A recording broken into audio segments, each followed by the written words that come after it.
Ayan 'no, so ito yung abundance of money. Guys, pagdating talaga sa pera, paldo-paldo talaga kayo as in, financial abundance, financial security, paldo-paldo, maraming pera, maraming income, malaki yung sales, ganyan. So, pagdating sa pera talagang paldo-paldo kayo Cancer. So, this is something na 'wag niyong pakawalan and always kayong mag-affirm guys 'no, ever since, tinuro ko yan sa inyo, kasi ginagawa ko rin yan sa sarili ko guys. Palagi lang ako nag-a-affirm, money, money come to me, palagi ako may pera, palagi ako nagkakapera, I'm the king of abundance, I'm the queen of abundance. Kaya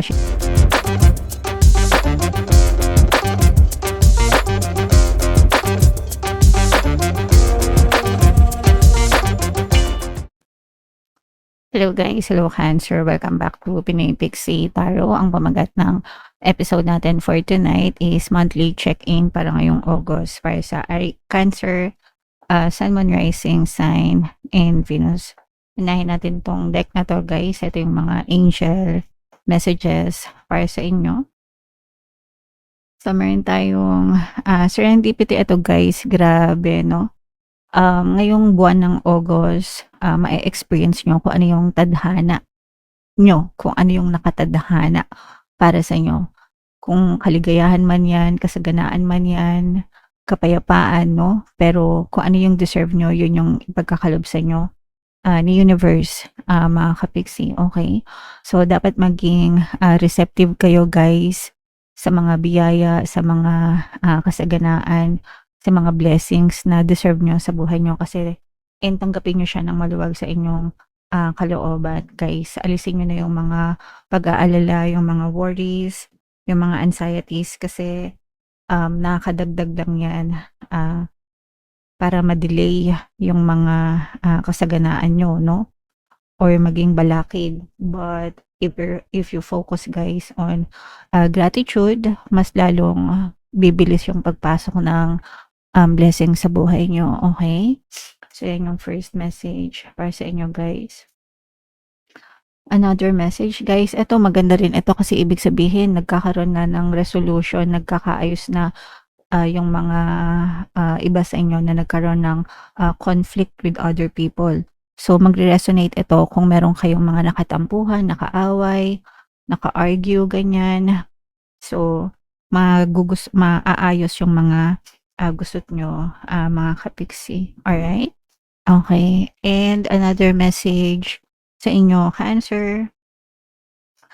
Ito naman ay distorted feminine. So, you have to understand na lahat tayo is merong feminine and masculine side. So, yung feminine side natin, yun yung pagiging maunawain, maalalahanin, mapagmahal, mapagpasensya, mahinahon. So, kapag ka-distorted yung feminine energy nyo, ibig sabihin kabaligtaran yung na-experience nyo. So, bugnutin, mainitin ulo, maiksi pasensya, magagalitin, ganyan. Parang babae na nagme-menopause, ika nga.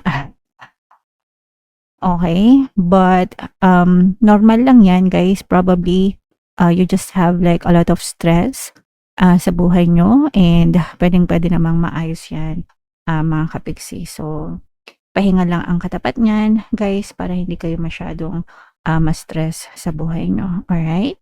Okay, so comment down below if naka-resonate kayo dyan, guys.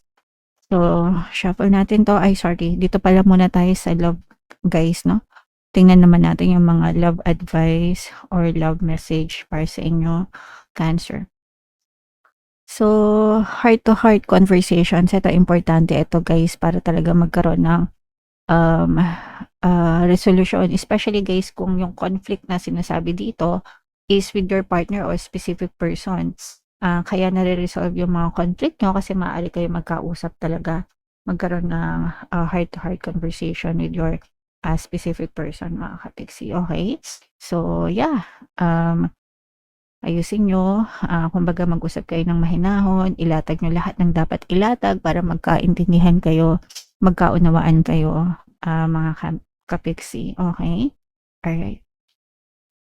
Another message guys, ito naman, getting to know each other. Magre-resonate ito dun sa mga nagsisimula pa lang sa relationship, mga friendship, situationship, ganyan, mga crush, o kaya naman pwedeng in a relationship na kayo pero nagsisimula pa lang, okay?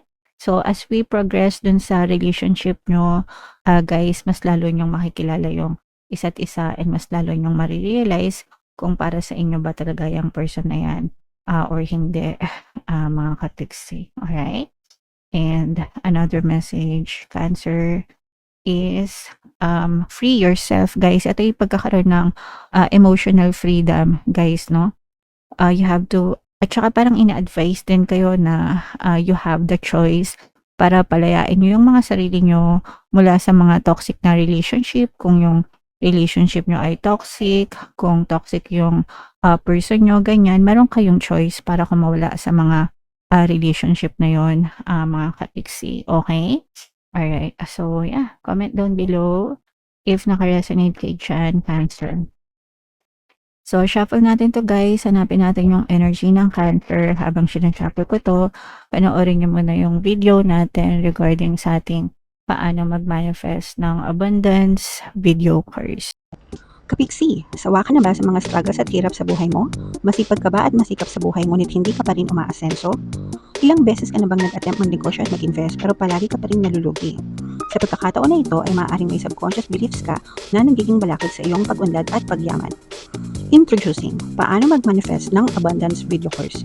Dito ay matututunan mong ma-overcome ang mga balakid mo para tuluyan ka ng umunlad, umasenso, sumagana, maging matagumpay, successful at maswerte sa iyong kabuhayan, pera, trabaho, negosyo, salapi at kaperahan ng bonggang-bongga. Dali, mag-send na ng email sa pinoypixie@gmail.com at simulan na ang iyong pagyaman ngayon. Alright. So, sa lahat ng gusto mag-avail ng course, guys, meron tayong paano mag-manifest ng abundance video course, paano mawala ang third party at magkaroon ng harmonious na relationship, paano pabalikin si ex, revise breakup. Sa mga interesado, guys, mag-send lang kayo ng email sa pinoypixie@gmail.com. And sa mga naghahanap ng pampaswerte, guys, meron tayong money shaker jar. Ito yun, guys, no? Super liit na button nito, pero super effective, guys, and super powerful. At saka ito. So, ito yung ating WhatsApp number, guys. Chat nyo lang ako dyan. So, Cancer, kayo ay represent ng King of Cups. Kung ano lang yung makaresonate sa inyo, guys, take that message. So, eto, guys, no, sa relationship, ay ito yung sinasabi natin na for some of you na re-resolve talaga yung mga issues sa relationship, nagkakaroon ng heart-to-heart conversation. Kung may mga conflict kayo, nagkakaayos kayo, mga kapiksi. And for some of you, nalalaman nyo talaga yung totoong intention ng person nyo, guys. So, this is a very, very nice energy.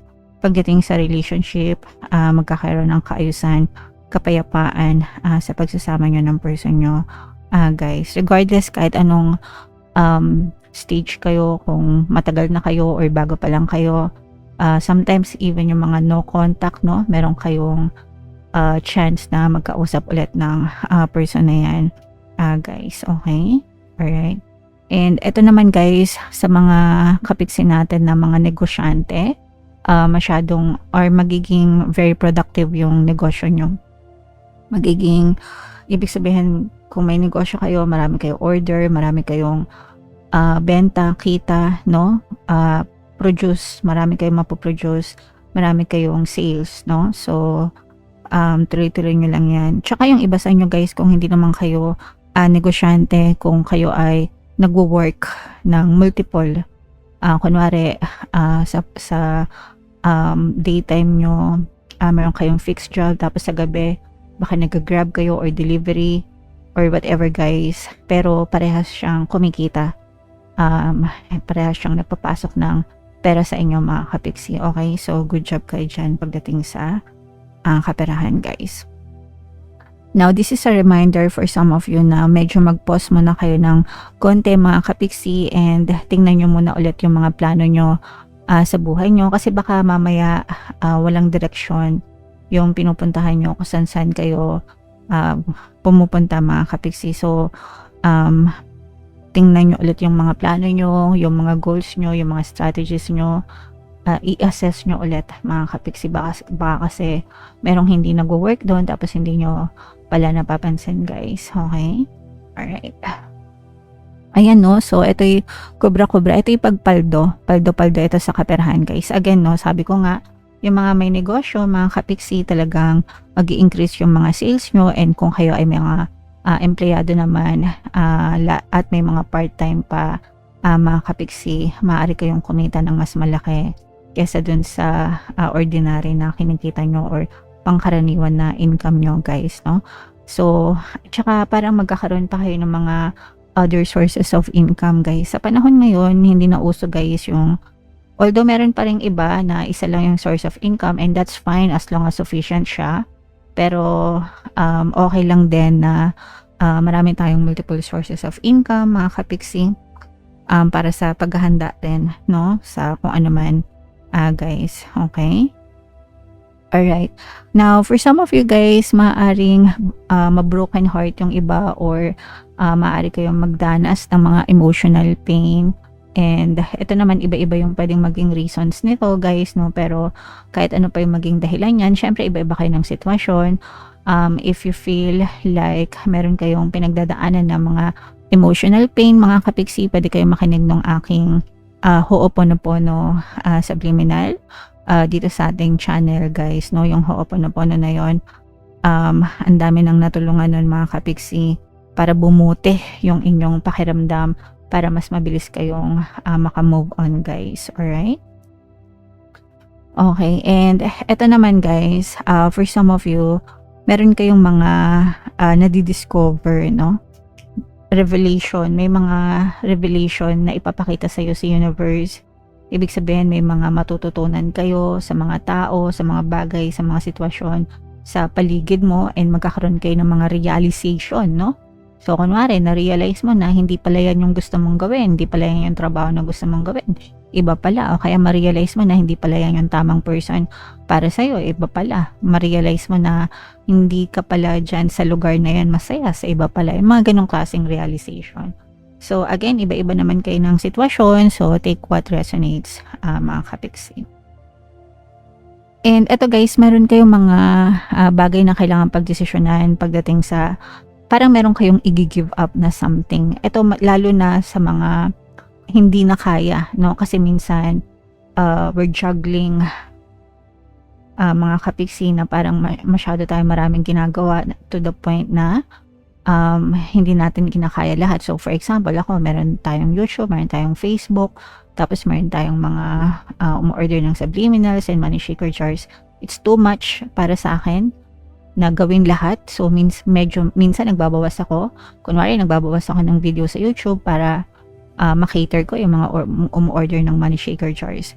So ganun kayo guys, parang meron kayong i-give up na something kasi meron kayong kailangan pagbuusan ng oras nyo pagdating sa pagkakakitaan guys. Okay, as long as kung ano yung mag-work sa inyo mga kapiksi.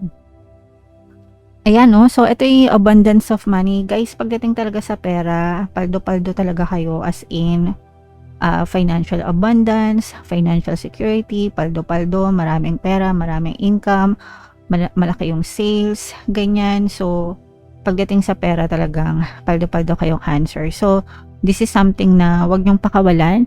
And always kayong mag-affirm, guys, no? Ever since, tinuro ko yan sa inyo, kasi ginagawa ko rin yan sa sarili ko guys. Palagi lang ako nag-affirm, money come to me, palagi ako may pera, palagi ako nagkakapera. I'm the king of abundance, I'm the queen of abundance. Kaya sinishare ko din yan sa inyo kasi talagang nagbago yung financial status ko.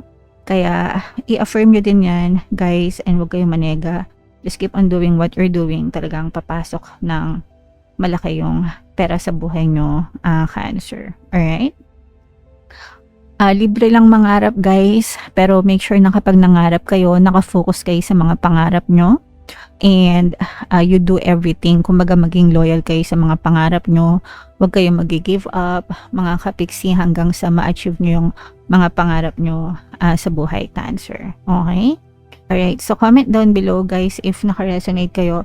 Itong mga importante dito guys, itong mga abundance na to, mga kapiksi, i-mind nyo na sa comment section kasi yan talaga yung magagandang energy for you, Cancer.